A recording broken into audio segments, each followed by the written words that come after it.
It was chaos. There was a bunch of people grabbing me. And I was like, no, I got to go see this man. I'm about to go look him in his eye and tell him. You like, did? Hey, I missed that. Like, yeah.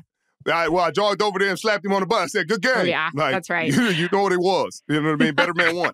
And And so then, the precursor to this was that you guys were talking all week, right? Was that what this was about? Because no. Erin, This was in the summer. CT, Right. This go way back. Because We had a Erin? production meeting that Friday with the Seahawks, and Joe and Troy had not met Sherm yet. And I had already done a couple of games. I was on Kyle Shanahan, Kevin Burkhardt, John Lynch's crew at the time. And we had done a ton of Seahawks games, and that's how we got to know Sherm. And so then I got moved to the big boy team for the playoffs, and I was like, you guys are going to die. This guy's awesome. He's my fucking favorite. Like, you're going to love it. And you can tell right away when you sit with Sherm or, even in a production meeting, outside of a production meeting, the guy's smart. And, Troy loves that. He just wants to not test you, but like, let me see it how you see it.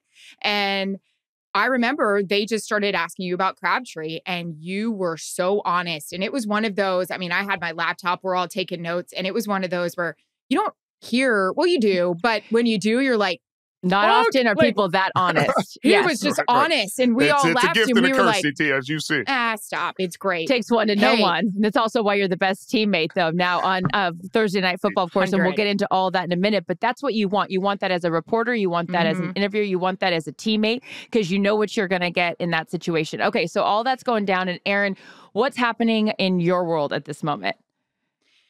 Well, up until that play, we were kind of trying to figure out. I was trying to remember, Sherm, who had a good game offensively. It's like, do we get? Marshawn had a good game. Curse had caught the game, like leading touchdown. But it would have been hard. It would have been hard because they had some guys that were having a good game too. Defensively, they had a good game.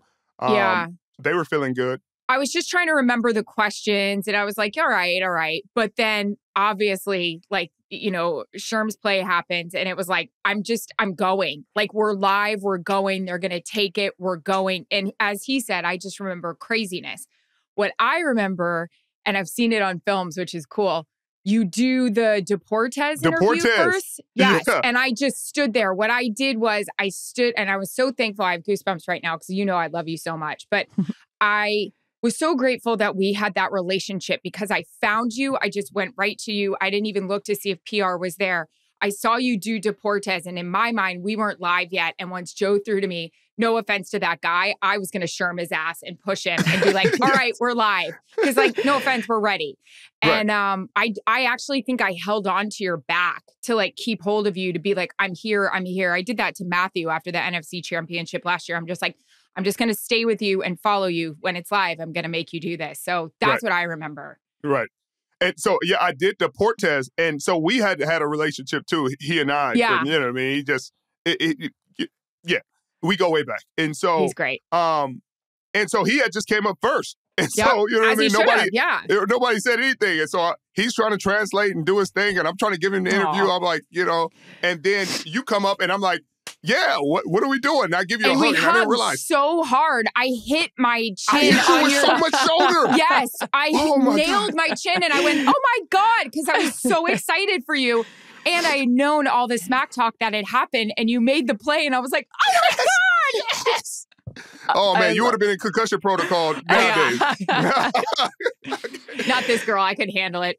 Talk about it. Yeah, you know me. Come on now. So that question, Erin, I've heard you say that you wish you could redo the interview. Why are you so critical of that? Because it's such a great, just like raw moment for both of you guys. Right. Because of many things. I love this man a lot, and I knew what happened after and why I got vocal after, because I didn't want anyone to think he was scaring me. He wasn't fucking scaring me. I was like, all right, we'll break it down. My first question sucked ass. Richard, the final play. I'm not mad at that. Take me through it. I should have been like, what happened? Just say like a fan, what happened? Not take me through it. That's not even a fucking question. Like, you should have said, that's a stupid question, EA. What happened? Like, what happened? And then you go. And look, my face, and I've said it the whole time, wasn't like, oh my God, he's scaring me. I'm freaked out. This athlete is yelling at me. No, it was, this is fucking awesome. This has never happened. People are going to lose their minds that this is happening. and I have to let him just go.